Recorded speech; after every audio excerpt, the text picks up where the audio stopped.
Midnight's Madness. In the burning rocks of South Africa's Richtersveld, where the sands bleed into jungle and the air tastes like rust, there's a cave no map dares to mark. Locals only whisper its name. The Grootslang, known as the Big Snake in Afrikaans and Dutch, is a legendary cryptid entrenched in the lore of the Richtersveld in South Africa. Tales speak of a time when their deity of creation, Majadi, had made a mistake by combining elephants and snakes to form the Grootslang. Tonight on Midnight's Madness, we take you deep into the sun-scathed wind, where something ancient waits beneath the stones. This is the depths of the Grootslang's eye. I was in my 3rd year living abroad in South Africa when I got roped into what would become the last expedition I'd ever take. I'm a zoologist, originally from London, moved to Cape Town for postdoctoral work, and stayed for the wildness of it all. The calls of lions, the bloom of desert succulents, the wind that hummed across sandstone cliffs like it remembered every death that had ever happened there. But even I had never set foot in the Richtersveld. The place has a reputation not just for a heat stroke and impossible terrain, but for something deeper. The locals call it cursed land. They speak of disappearances, of a cave filled with diamonds, guarded by something too old to be natural.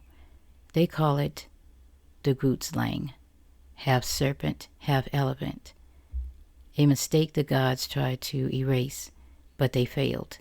And now it guards the treasure of the underworld, hidden in a place called the Wonder Hole, a vast bottomless cavern said to be a portal to an ancient void. In its role as a guardian, it protects an immense treasure trove that includes precious gems and jewels beyond imagination.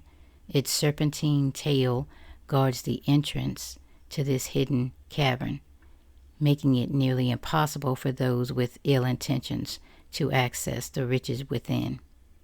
I didn't believe any of that, but Dominic did. Dominic Marrow was a Scottish prospector turned YouTube jungle adventurer. Go figure. He wore a cowboy hat, unironically, chewed root tobacco, and talked a mile a minute about the real Africa. He offered me $8,000 to come along and confirm any species they found on camera. Also on board were Tanya, a war journalist turned doctarian, Luis, a Namibian tracker with a 1,000-yard stare, and Rafik, a quiet old Afrikaner with skin like burned leather, our tenured guide. We set out in late July when the sun doesn't set so much as collapse. The Richtersveld was otherworldly. Red rocks, jagged like a dragon's teeth, ravens that seemed to whisper, hydraxes barking at shadows.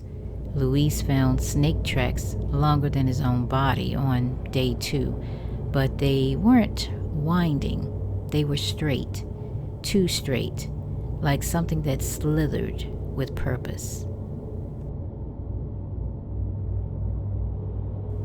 The first sign was on day 4.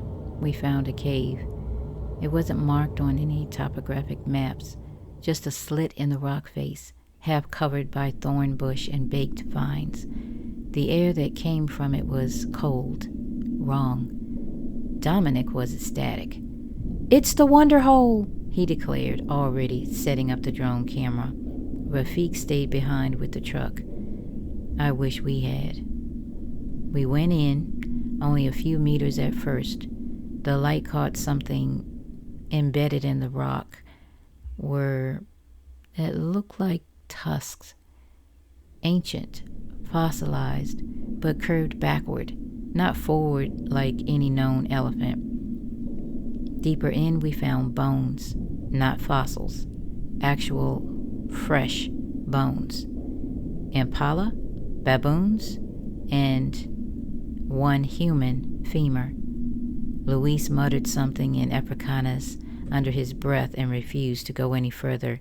He turned back. We should have followed. About 300 feet into the cave, we hit a chamber. The ceiling vanished into black.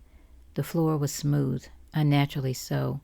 In the center was a pool, perfectly round, still as oil. That's when we heard it. A distant, wet, dragging sound, like something huge slithering over stone. We froze. Then a trumpeting, but not from an elephant. It was low, guttural, like an elephant dying underwater. Tanya dropped the boom mic. Dominic spun in a circle, filming like an idiot. And then we saw it. 2 eyes, the size of grapefruit, glowed from the far end of the pool, and something began to rise. The head was long and serpentine, but it had massive fanned ears like a bull elephant. Tusks jutted from beneath its upper jaw, jagged, blackened, wrong. Its neck coiled endlessly, connected to a thick body covered in scaled armor like obsidian tiles.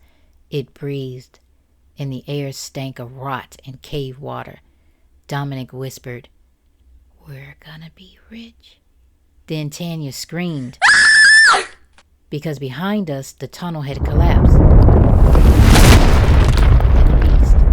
The Grootslang reared up, then coiled downward like a hammer striking.